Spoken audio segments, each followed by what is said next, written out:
Hi there, I'm Aakash, founder of Windley, where we fix allergies for life. This is Founders and Builders, where I talk to people who are working hard to bring something new and meaningful into this world. Hey everybody, glad to have you back. I'm here with Dillon Zhang Forrest of Steady. I'm really excited to have him share his story on what he's up to. Dillon, why don't you get us started? Please introduce yourself. My name is Dillon. I am the CEO of Steady. We let you invest in commercial real estate for $100. Dig into that a little bit more. What kind of got you started on this path? How did you find this problem? I was working in the tech industry for maybe 10 years or so, just like building startups, consulting, being an employee. I was helping a lot of rich people become a lot richer. And I was not accruing any of that value for myself. I was like really frustrated. I was in a really dark period of my life. It's like super depressed. I was starting to compare myself with my peers. I was just in like a really dark place, I would say, just in my life in general, and caused by money. I just really needed more money. And I was frustrated to see how my hard work wasn't translating to money for myself. It was translating into money for other people. So I decided I was done building software for rich people. I wanted to build software for people like myself. I knew I wanted to use some kind of fractionalization model that felt like the best opportunity for me to build a product for myself to like help me make more money. So I made a list of like 20 different asset classes that I could fractionalize with this business model. Commercial real estate was like at the very top of this list because I actually come from a real estate background. My pops had a real estate business when I was growing up, and he was like super immigrant dude, loved real estate. So he made the kids work on the family business. And randomly as an adult, that made me a real estate expert. That's why it was at the top of the list of 20 different asset classes that I could have commercial because I just knew it so well from my childhood. And then after that, I tested all 20 of the ideas with the market. I will tweet about them, write blog posts, tell people about it. And commercial real estate also was the easiest one to sell. It was like the only asset class that I didn't need to convince anyone was a good idea. Other stuff like oil and gas, for instance, you had to convince people that it was okay. Farmland, like ATMs. There were some like really crazy alternatives that I was looking into, but commercial real estate was the only thing that people already had an existing demand for. Everything else, I would have to generate demand. With commercial real estate, I was harnessing pre-existing demand. It was the easiest for me to build. It was the easiest for me to sell. So I was like, all right, I'm going to do commercial real estate. So that's the idea. Wow, that was a whirlwind through all the steps from where were you before to how you got here. I think we're going to break it down just a little bit and kind of step through it piece by piece. Because where you are right now is you are out in the open. You have investors or customers that use your platform to invest in commercial real estate. Yeah. Disclaimer, I do use Steady to be a part of commercial real estate deals that retail investors like myself are not a part of. I want to kind of dig into more of that 0 to 1 that you kind of expressed. It sounded like you went through this period of seeing what your resources were. You kind of took stock of like, this is my skill set. This is my background. You mentioned that you wanted to find financial security. I think that's very legitimate. Can you talk a little bit more about how you went from, I have a background in commercial real estate through my childhood. I have an engineering software background through my professional career. Can you talk a little bit more about how you brought those together and then crystallized them into the 20 ideas you wanted to validate? I think my big first step was knowing what business model I wanted to do. I didn't want to create a new business model. I wanted to go with a business model that already existed. So for me, that was fractionalized ownership. I feel like kind of the professional losses that I've had throughout my career were coming from trying to innovate on the business model. I was just at a point in my career where I thought business model innovation was too risky for me. So I wanted to take that off the table. That was like the very first step. Can you explain fractionalizing an asset? It's basically like group buying. Like if you could buy some super cool, fancy asset for like $100 million, but you don't have $100 million yourself. Let's say you have $10,000, then you can find like a shit ton of other people who also have like $10,000. And then together you could afford the entire asset together. And then each of you own one fraction of the whole. So you were just saying that you didn't feel like business model innovation was where you wanted to take your next shot. Yeah. I didn't feel like business model innovation was for me anymore. I felt like I was getting older. I felt like I had used my youthful at-bats already on other ideas, which unfortunately didn't work out for me. So that was the first step for me, was deciding which business model I wanted to use, like picking a viable business model. And then after that, I do think it's really hard for the average person to just pick what skill set they have, like what is their superpower that makes them stand out compared to all the other founders. I think that exercise becomes harder and harder to do with each passing year. Candidly, I never would have expected that working for my dad would have ever been useful in any way. And it turned out to be really useful, but that was not premeditated in any way. My dad didn't do this for my own career or anything like that. It was just a family business. It was as simple as that. So I got really lucky with that. But I also do write code. That was really helpful for me too. And I could leverage that into this opportunity pretty easily. It's really easy to come up with ideas, but if I didn't have that childhood in commercial real estate, I'm not sure if I would have been able to move forward even with that. Okay, so let's dig into that. You kind of had a background in startups. You had a Yep. background in software. You had enough Yep. experience in entrepreneurship that you had a understanding of what are the things you have to de-risk. What's the checklist for a successful business? So one of them, it really sounds like, where's the edge? What's something that you're doing new? You didn't Yeah. want to be like Airbnb and create something completely new. Yeah. You wanted to take an existing business model and port it over. A Sure. great example of this is Warby Parker. That's like the original. Someone sat down, someone thought about what should exist but doesn't, and it was like ordering glasses online easily. Yeah. I know it's crazy to think about in 2022 that you couldn't order something online, but when Yeah. Warby Parker launched in like, I don't know, 2014, it was earth shattering. Then you kind of sat down and you drew on, it sounds like all your life experience. Is that correct? Yeah, definitely a lot of it. So the first step was like, I made a list of 20 different ideas that I thought were cool that I thought I could build. And commercial real estate was at the top of this list because it was the one that I was most confident that I could build. It sounds like you felt like there was some founder product fit because you had a background there, Yeah. right? I'm in healthcare. My parents are in healthcare. Yeah. My cousin is in healthcare. I feel like I kind of understood the lingo. It wouldn't be starting from zero. Right. It's a lot easier to do something when you have some familiarity with it. I still learned a lot more about commercial real estate as I started doing this, but like I definitely had a very large head start. And then after that, when I was like testing it, that was like my first step. I would say my second step was basically the one-liner. I mentioned I was trying to sell everything. I was testing all the different ideas. So I had a one-liner for every single one of these ideas. The one-liner was basically like invest in X for $100. And I just ran with it. And I feel really strongly that one-liner for your idea needs to be so good that it just sells itself. If you don't have a good one-liner, you could keep going without a good one-liner, honestly, but I would encourage you to just like not do the idea altogether. Every single part of working on an idea becomes easier when you have a good one-liner. And going from 0 to 1, I was able to cross that in like maybe a month or two, solely because I had a good one. You were able to cross going from 0 to 1 very quickly. Is it correct for me to say that you didn't actually build anything? Correct. Did you waitlist at all? I launched a wait list that didn't actually lead to anything. It was just people signing up. And then I was able to kind of connect everything. I guess my initial prototype was just me. It was spreadsheet, email, manual labor, like type form survey. And I was able to cobble together my first couple iterations of my product that way, which was very painful, but 0 to 1, like right there. And then I was able to use that prototype to raise a 500K pre-seed round. I think it used to be called Wizard of Oz or, Black Box. Nowadays, It's called No Code. You actually had a no code platform that you were building on. Yeah, I was no coding it. You were no coding it. Wait, I think that's brilliant. One thing I really, really like, and something that you and I recognize is very valuable as having gone through this experience before, is you really validated the idea. You made sure that there was a market for this before you even built the product. Right. So you kind of identified the problem. You were like, the average person should be able to get into lucrative real estate deals. Then you started looking for the market, which is effectively a way of saying, do people actually want this? How'd you get your first 10 signups? I launched it on all my social media platforms. LinkedIn actually got a lot of signups for me. Twitter got a lot of signups for me. Got a lot of retweets, launched on Product Hunt, things like that. So I did all the standard stuff, starting from there. And then after that, I started doing Twitter threads. Unfortunately, I was one of those douchebags writing thought leadership, tweet threads for a while. I did it, I swear, solely for business. That wasn't my long-term Twitter strategy, but it worked. And I was able to get my first, I want to say 50 paying customers through Twitter, actually. Wow. So actually the quality of the signups that I had from my social media launches, those actually weren't very high quality. The Product Hunt launch didn't give me any quality leads. The initial Twitter launch didn't really give me anything. But the Twitter threads later, once I started tweeting threads that were relevant and stuff like that, that would actually draw in a lot of high quality traffic. So in my initial kind of prototype, I forget the exact numbers, but it was over 70% of my first kind of cohort of users were unaffiliated with me. Over 70% of my first users had never heard of me before they signed up for Steady. Wait, so I think you just shared, I don't think you realize how much of a business masterclass you're giving here. This is really incredible.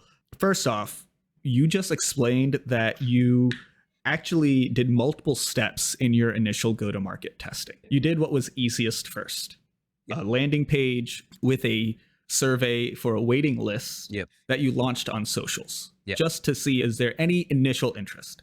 Yeah. Is the one-liner intriguing at all? And then it sounds like you kind of maybe worked through that lead list. You understood a little bit more about who was interested and who wasn't interested. You collected that feedback. Yeah. And then you actually doubled down and started trying to get in front of a better audience. Personally, maybe I'm wrong. I feel like a product hunt launch is actually easier to do than a series of Twitter threads.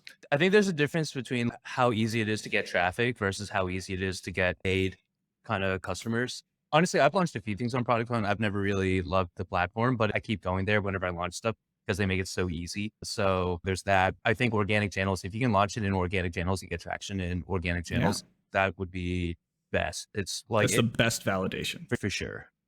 I mean, when my company, Windley, where we fix allergies for life, that actually started off of Reddit. Our first traffic That's amazing. came from us engaging with people on Reddit. Yeah. I think you hear this a lot, right? Find where your community is that's going to want what you're offering. Yeah. And see if you can get that organic interest, Totally. which actually Twitter and LinkedIn, it makes sense that that's what works for you. Yeah. Talk to me. Can you explain a little bit more about the process of how did you gather feedback from that first list of waitlist signups?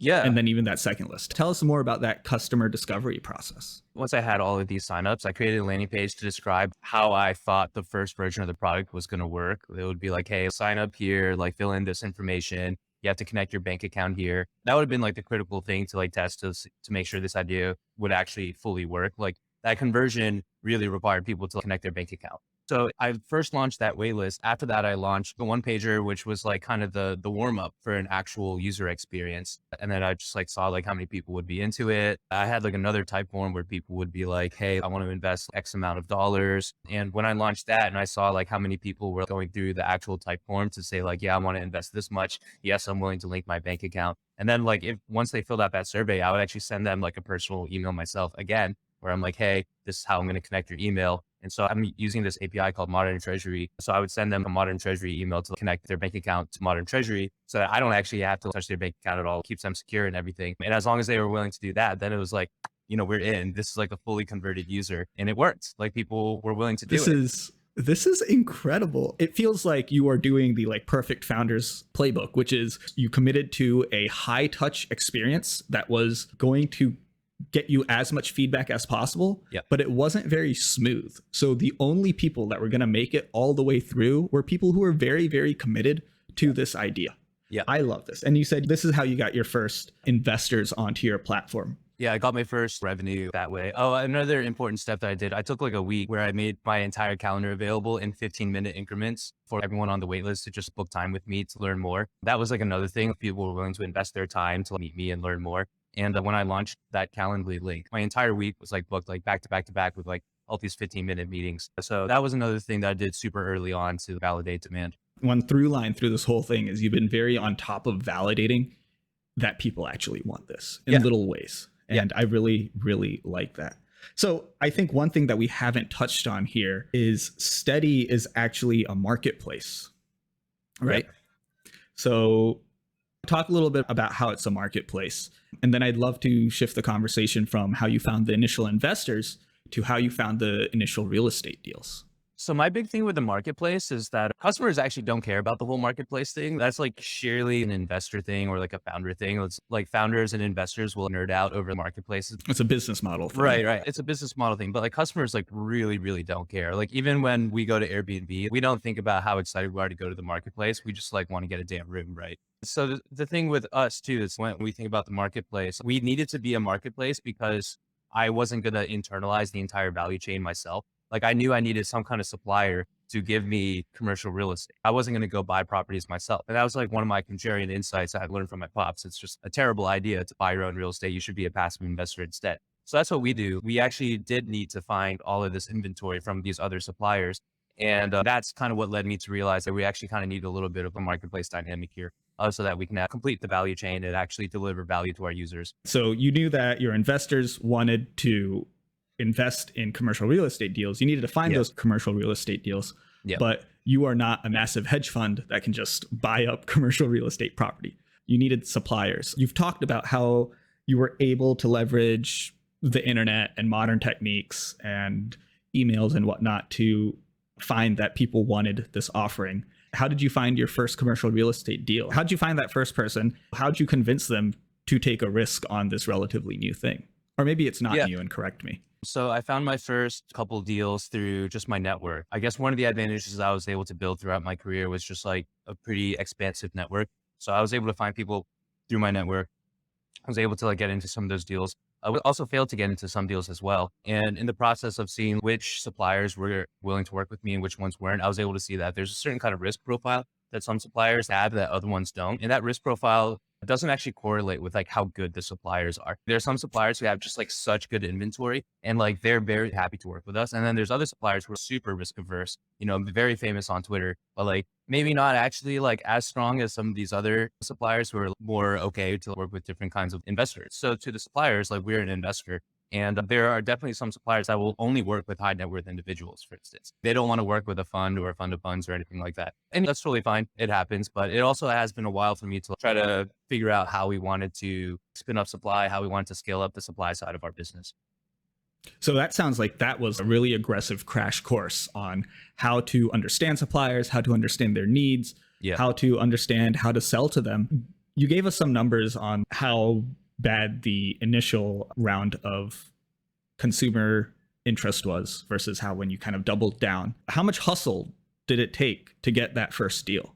When I got that first deal across the finish line, I remember being really relieved. It was very, very hard. It was really scary because there were still like all these unknown unknowns. It was definitely really scary. I could not have half-assed it, I would say. There were so many things that could have gone wrong. And actually, a couple things did go wrong actually in the first couple times that I tried to launch it. So I think it took like 2 or 3 tries for me to get my very first deal done. And I even had a false start where I thought I got a deal done. And then last minute, I fucked something up with the supplier. Basically just didn't communicate something well. And then we just like lost our allocation. So that was on me. But yeah, there's like so many things that could go wrong that you're just not even aware of when you're going from 0 to 1 there because you haven't done it yet. And then after that, everything should become much easier. We haven't struggled nearly that much since. Like every single time we've deployed capital ever since that first time has been easier than the last time. Yeah, I believe it. They're literally your partners, Yeah. right? So you build better relationships.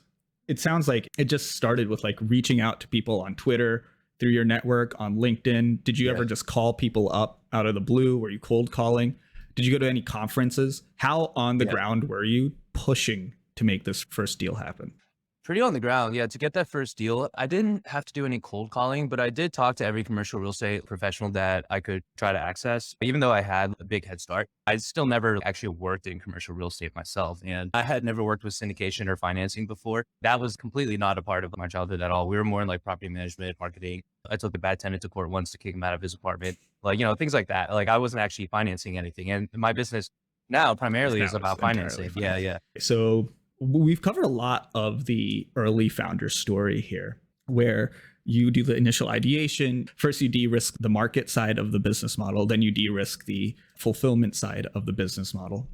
It sounds like you were pretty confident that this was possible, like operationally and from a product perspective. There wasn't necessarily new technology that had to be invented to make this happen. Right. That's inherently de-risked right there, right? Yep. Like that was just something that when you chose this idea in the first place.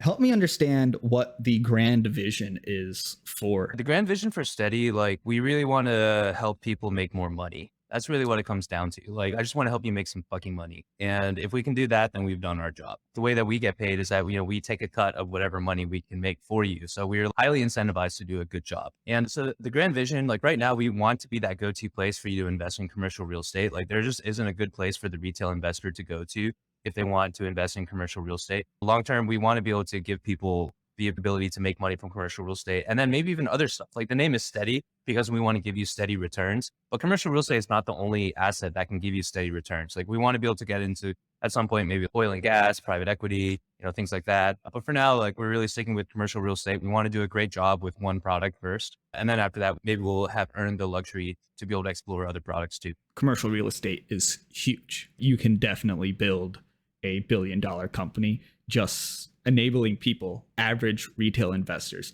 to get into safe commercial real estate deals. Yeah. You're literally unlocking a whole asset class. Yeah. I think it's brilliant. You've been on this journey, I think you said 2 years. Let's see. I started Steady, I think 16 months ago now. Okay. What would you tell yourself 24 months ago before Steady advice that if you could step into a time machine that you would go back and say, hey, this is what I would like you to know? I would have said, stop working on B2B SaaS. I was really spinning my wheels, like working on B2B SaaS at the time. And I probably would have told old Dylan the thing that I just said about the one-liner, about like how vital the one-liner is. I need to credit my good friend Daniel Jones for that. He's also a YC founder. I met him maybe a month before I started Steady. He played a massive role in this company because he's the one who really impressed upon me how important that one-liner is. I think most founders, when they hear a good one-liner is important, no one would disagree with that. We're all like, yeah, sure, whatever. But the magnitude of like how much easier your life becomes when you have a good one-liner, it's like night and day. The whole 0 to 1 should not be hard if you have a good one-liner. If 0 to 1 is hard and you have a bad one-liner, then the number one easiest thing you can do to make your life easier is to just get a good one-liner. I totally agree. I think the biggest proof point of that is you got a bunch of random people over the internet to link their bank accounts. It doesn't even sound like I went through it. A very shaky, unsure experience. Yeah, it wasn't great. I'm not proud of it. Oh, no, you are proud of it because it got the job done. And that's what matters, right? A lot of the very early steps of a company is getting it done and moving it forward and focusing on the one thing that matters. And you understood that the thing that mattered was getting the customers and getting the deals going. Yep. Where can people find you? Let's see. I'm on Twitter at Dillon ZFO, Dillon ZFO. My website is steady.capital. Thank you for coming on, Dillon. I really enjoyed this conversation. This episode of Founders and Builders is brought to you by Windley. At Windley, we fix allergies for life with personalized treatment plans that train your body to ignore your allergies. Our doctors use an FDA-approved treatment, allergy immunotherapy, to train your immune system to ignore its allergy triggers. By exposing you to naturally occurring allergens in gradually increasing doses, we fix the root cause of your allergies.